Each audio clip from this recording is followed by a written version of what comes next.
Some stories feel like just stories, until the day you realize you're inside one. And that's when you learn the truth. The thing people fear the most isn't always a ghost. Sometimes, a simple smile can freeze your blood cold. A year where every morning and every night carried its own kind of dread. Gunfights in the streets, bodies in the alleys, police sirens everywhere. And we were living in Pasig, right in the middle of the chaos that Takhang left behind. My father's past was the heaviest thing in our lives. People knew him, cops recognized him, and we were becoming shadows of what he used to be. There was only one way out: run. So we ran. To Napenden, Tagwig. When we reached the new place, everything looked fine at first. Cheap apartment, clean, big enough. Only one weird thing. Its location. The house sat at the very end of the road. A straight path leading all the way down and slamming right into our front door. Locals called it Tumbak. A bad sign. Bad energy. Bad luck. But we were tired, scared, and broke. We thought choosing this place was the smart move. The first few weeks felt peaceful, or at least, we convinced ourselves they were. But sometimes, late at night, the air in the house felt heavy, like the silence wasn't empty but ancient. Behind the house was an overgrown lot, trees everywhere, almost like a small forest. At night, the wind would hit the branches, and they made this strange moaning sound. I kept ignoring the feeling that someone was standing out there. Then one day, construction started. Trees were cut down, the land was cleared. And the night the first big tree hit the ground, our sleep shattered like glass. Back then, I had no idea that it wasn't just trees falling. Something else was being set free. Mavis was 3 years old. Small, sweet, always giggling, always talking to her toys, totally normal for a kid her age. But in Napenden, her playing by herself didn't feel normal. One night we were sitting after dinner, relaxing. Mavis was on the floor, spinning her doll. Then she suddenly stopped, like she was listening to someone. She laughed. Soft. Wrong. My wife noticed immediately. Mavis, sweetheart, who are you talking to? She didn't answer, just turned her head toward a spot in the room where nobody was standing. That night didn't tell us anything, but it showed us something. We weren't alone. 2 days later, right before we left for her doctor appointment, Mavis was playing outside. I called her. Mavis, come on, let's go. Instead of coming to me, she backed away. Then she giggled, that same unsettling little giggle. Daddy, ayoko yumalis magigalit si Micah, maglalero pa dokami. Daddy, I don't want to go. Micah will get mad. She said we're still playing. Something inside me locked up. My wife asked, Mavis, who's Micah? Mavis raised her tiny hand and pointed directly at our front door, at the darkness just past the doorway. Right there, that's Micah. I looked at that spot, then at my daughter's eyes. She was looking at someone standing right there. Someone only she could see. The hair on my arm stood straight up. My wife's voice cracked. And Mavis, she just smiled, like someone behind me had waved at her. Like someone didn't want her to leave. I grabbed her instantly, holding her tight. The way you grab your child when you're terrified they might slip away into something you can't fight. Upstairs, we sat in silence. The whole house felt heavier. The living room downstairs sounded occupied, like footsteps had stopped right beneath us. My wife whispered, "When you picked her up, didn't it feel like something was standing right behind you?" I could have lied, but I didn't. Yeah, that was the first night we realized maybe Mavis's playmate really was named Micah. But Micah didn't feel like a playmate. She felt like something that was here, something that wasn't leaving, something that wanted a place in our house. In the days after, Mavis kept sitting in the same exact corner, the one that always felt darker. She didn't look at her toys. She looked through them, like something behind them had her full attention. One day I asked, "Mavis, what does Micah tell you?" She giggled again, but it was a kid's laugh. It was the kind of laugh people make when they're repeating someone else's joke. She says she used to live here. My stomach dropped. "Used to when?" Mavis shrugged lightly and answered, "She likes me now." That was the moment I understood. We didn't choose this place.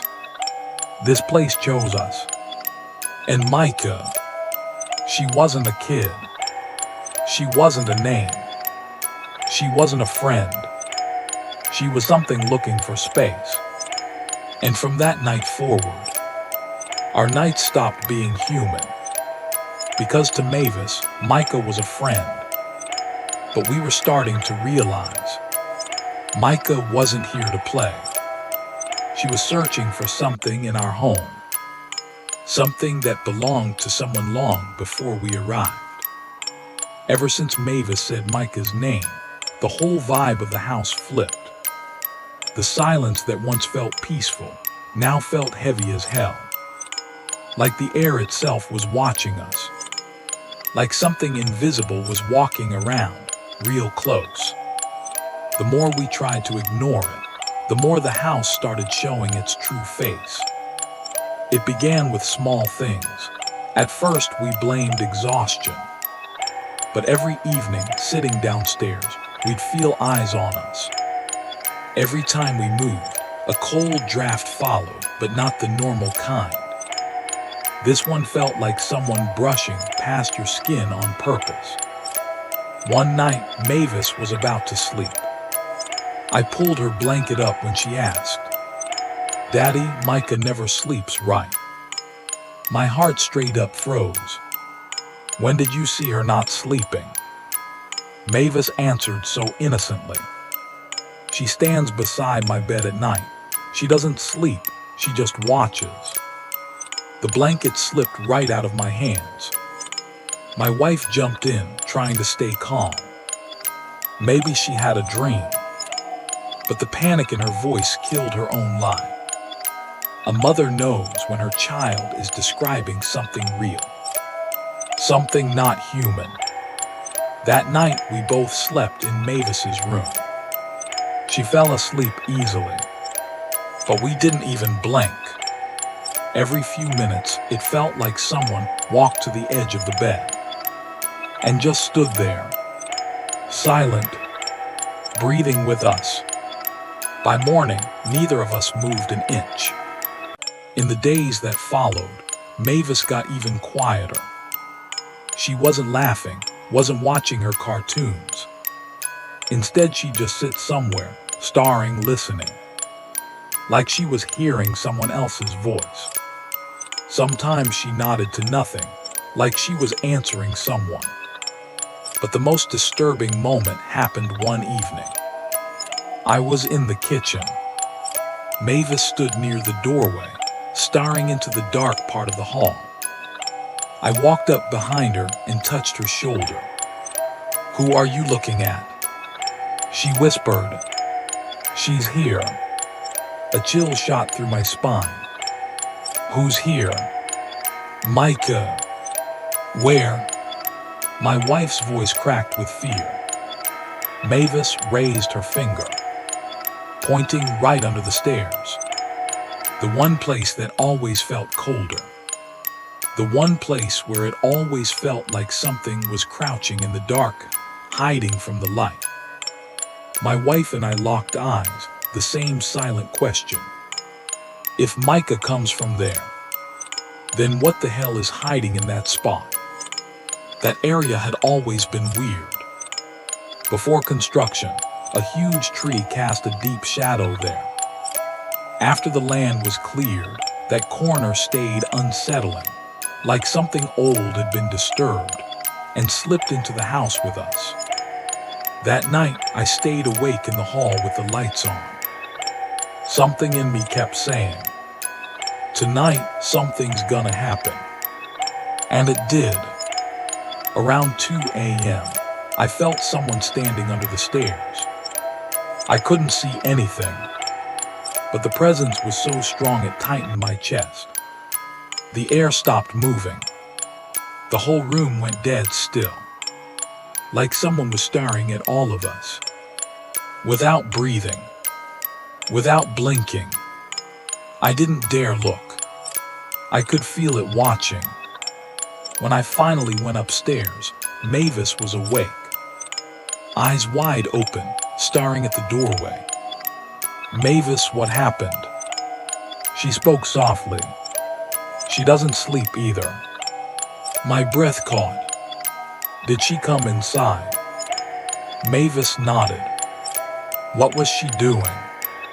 Her answer hit me like a shock of ice.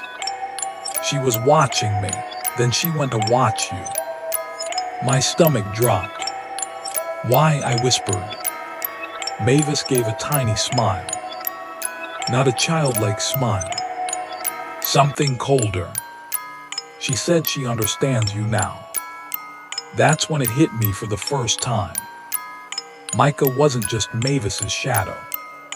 Micah was studying us, watching who breaks first, watching when the darkness sits heavier on our faces, watching which moments we pass the corner under the stairs, where she always is.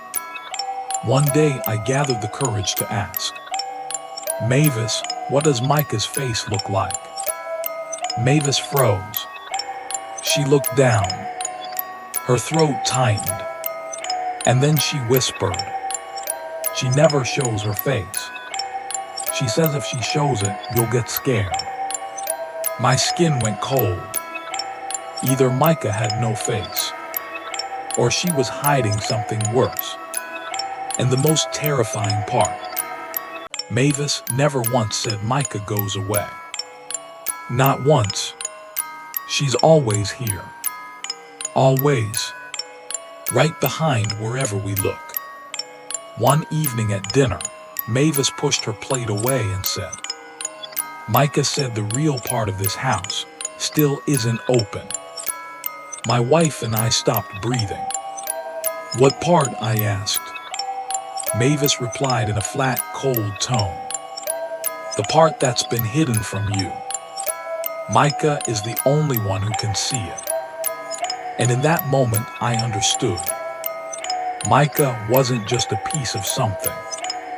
She had access to something older, something tied to this land, something buried deep before we ever built a house here. And whatever she was showing Mavis wasn't meant for human eyes. The next part, what we saw with our own eyes, was older than Micah, older than this house, and definitely not human. Everything we thought we understood about Micah was just the tip of the iceberg. Ever since Mavis said, "The real part of the house isn't open yet," nothing felt normal anymore. Not a single moment. The way we moved around the house changed. Places that felt empty before now felt like something brushed past our shoulders every time we walked by. Like something stood behind us, holding its breath. But the biggest change was in Mavis. Every passing day she got quieter, more distant, more tuned into something we couldn't see. One evening I was looking for her in her room. She wasn't there. Downstairs, nothing. Kitchen, empty. Then I saw it, the tiny shape of her foot, sticking out from the corner under the stairs. The coldest place in the whole house. I stepped forward carefully. Mavis.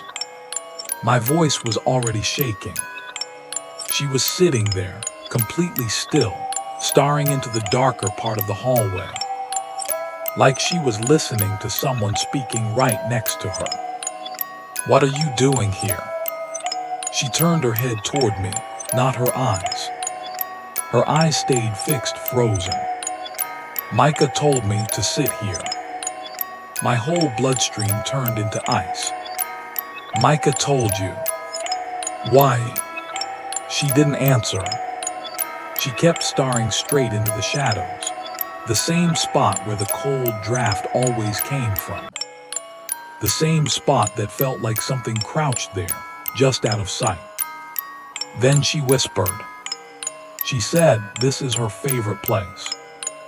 The way she said favorite, it cracked something inside me. I pulled her away immediately. She didn't resist. She was calm, too calm. Unnaturally calm. That night we made Mavis sleep between us. But sleep didn't come for either of us. Around 3 a.m., that hour when even your own breath feels haunted, I felt Mavis move. I opened my eyes a little. She was staring straight at the empty space where Micah would have been. "Mavis," my wife whispered. No blink, just a slow, eerie smile. Micah came. My wife inhaled sharply, like she swallowed her voice. "Micah here?" I asked. Mavis nodded slowly. She said, "Tonight she's going to show us something."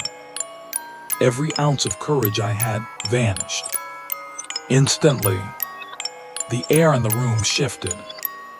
You know that moment when you can feel someone standing between you. We looked at each other and knew. This wasn't a night of shadows. This was a night of answers. Or something worse. By sunrise, our bodies were lying there stiff, terrified. Mavis seemed normal again. But we knew the truth. Micah was still with us. Around us. Watching us. Like she was waiting for something. Later that afternoon, I stepped into the backyard. The soil felt wrong, still hollow, still eerie, even after construction flattened everything. Like something had been ripped out of the earth, but didn't fully leave. When I poked the dirt with a small digging stick, the soil was unnaturally soft. One spot felt like something was buried there. Something that had rotted or stayed waiting. Then behind me, Mavis's tiny voice. "Daddy." I turned so fast my heart jumped. The hallway door behind her was open, darkness spilling onto the terrace. Micah said something fell here. "Fell? What fell?" She stepped closer. She said a child used to play here. My breath stuttered. "A child." Mavis nodded. But she said that child couldn't go inside the house. "Why not?" Mavis smiled this tiny bell-like smile. And it wasn't a child's smile. Because nobody could see him. In that second, I realized Micah wasn't just some shadow girl. She knew things no living child could know. Things tied to this land. Older than our house. Older than us. That night during dinner, Mavis pushed her plate away and said, "Micah said she can take you both inside." I froze. "Inside where?"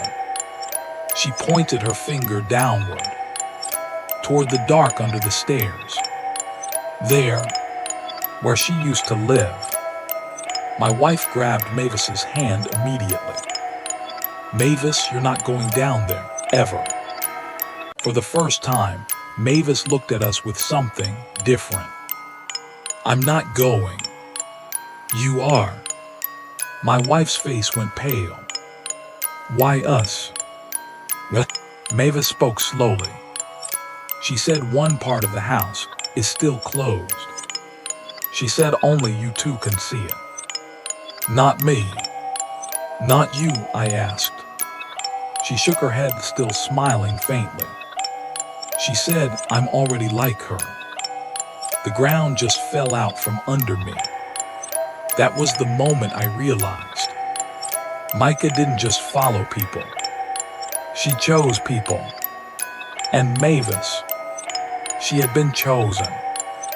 That night after we put her to sleep and walked into the hall, we felt it.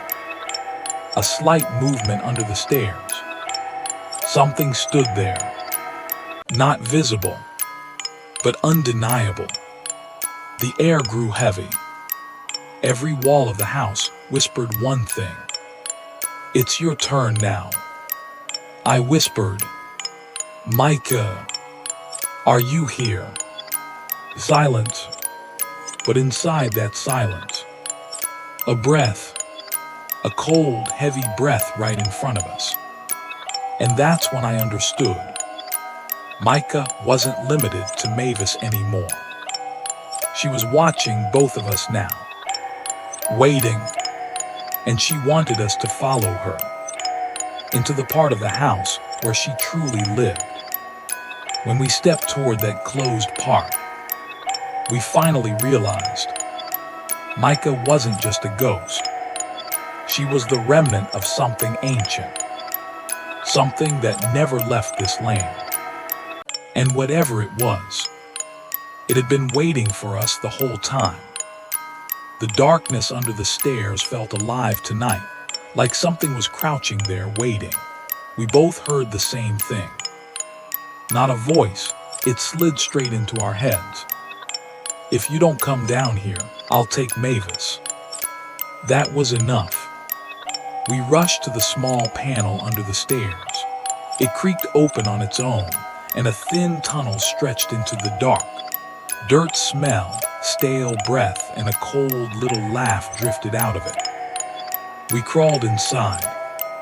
The floor felt soft, the walls rough. A round chamber appeared at the end, dead silent, with a tiny wooden chair in the center. And behind the chair, the faceless girl. Same height as Mavis, same dress. But her face smooth, dark, empty. She tilted her head exactly the way Mavis does. The voice slipped back into our minds. "This house needs a child in return." She started walking toward us, each step colder, heavier. My wife burst into tears. "What did we take from you?" The voice answered, "You have what used to be mine." "Mavis." The faceless girl raised her hand. But then a small, trembling voice came from behind us. "Mom." We spun around. Mavis was standing at the entrance of the tunnel, holding her doll. "Stop," she said between little sobs. "She says she's lonely. I don't want to be lonely, but Mama and Daddy are mine." The faceless girl froze. Even the air stopped moving. Mavis walked closer and placed the doll in front of her. "You can stay with her," Mavis whispered. "Just leave us alone." One moment of stillness. The whole chamber felt like time paused. Then the faceless thing touched the doll, and the darkness peeled back. The weight in the house lifted with a soft, cracking sigh. And that thing, that girl, slipped inside the doll. Room normal. Tunnel quiet. Entity gone. We grabbed Mavis and ran. The panel slammed shut behind us like it had never opened. After that night, no voices. No footsteps. Nothing. Except one thing. The doll keeps changing places. By the window. at the top of the stairs, sometimes on Mavis's pillow. And last night, 3:17 a.m., Mavis opened her eyes and whispered, "Daddy, she's still watching me." Maybe she never wanted Mavis. Maybe she just wanted a new body. And she still hasn't decided whose. If this story chilled your bones, hit like, subscribe for more horrors, and share before the lights go out.